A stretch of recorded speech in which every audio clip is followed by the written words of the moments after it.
Друзья, я нахожусь сейчас в Крыму, Евпатории. Хочу вам показать, как выглядит акваленд у Лукоморья.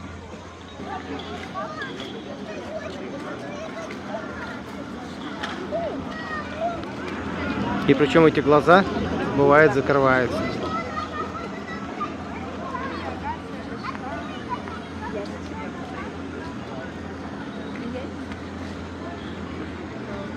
А вот там впереди улица Фрунзе.